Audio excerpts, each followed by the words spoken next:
নির্বাচন নিয়ে সরকারের পক্ষে এক এক সময় এক এক বক্তব্য ও সময়সীমায় বিএনপির মধ্যে এক ধরনের সংশয় তৈরি হয়েছে। নির্বাচনের সুনির্দিষ্ট রোডম্যাপের বিষয়ে জানতে প্রধান উপদেষ্টার সঙ্গে বৈঠক করবে দলটি। এ বিষয়ে সরকার প্রধানের কাছ থেকে সুস্পষ্ট বার্তা জানার চেষ্টা করবেন তারা। অন্যদিকে জাতীয় সংসদ নির্বাচনের সুনির্দিষ্ট রোডম্যাপ এবং নির্বাচন সামনে রেখে সাংগঠনিক প্রস্তুতি নিতে নানামুখী কর্মসূচি নিয়ে মাঠে থাকার পরিকল্পনা করছে বিএনপি। এসব কর্মসূচি হবে সম্পূর্ণ শান্তিপূর্ণ। কর্মসূচির মধ্যে থাকতে পারে সভা সমাবেশ, পদযাত্রা এবং মিছিল। একেবারে তৃণমূল পর্যায় থেকে এসব কর্মসূচি শুরু হয়ে উপজেলা, জেলা, মহানগরের ধাপে ধাপে তা পালিত হবে।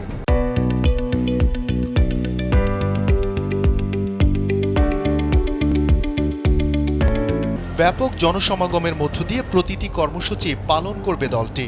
সম্প্রতি বিএনপির সাংগঠনিক সম্পাদকদের বৈঠকে প্রাথমিকভাবে এমন পরিকল্পনা নেওয়া হয়েছে, যা দলের হাইকমান্ডকে এরই মধ্যে অনানুষ্ঠানিকভাবে অবহিত করা হয়।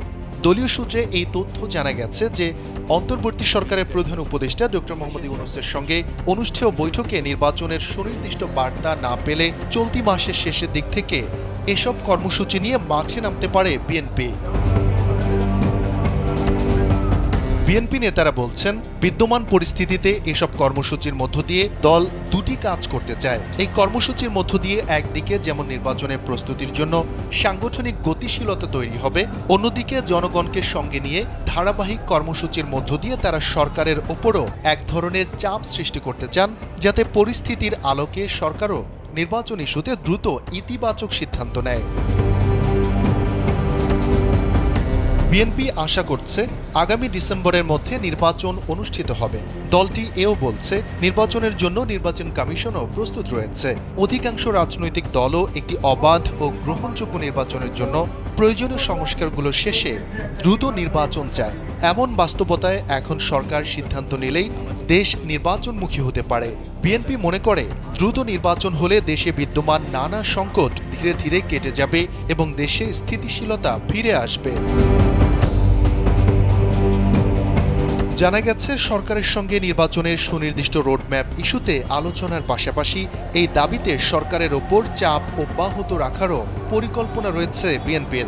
দলটির স্থায়ী কমিটিতেও এটা নিয়ে আলোচনা হয়েছে।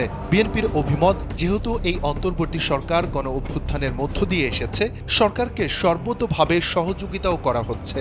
সে কারণে সরাসরি সরকারের বিরুদ্ধে কোনো অবস্থান নেবে না দলটি। আবার দাবি আদায়ে কঠোর কোনো কর্মসূচি তো যাবে না।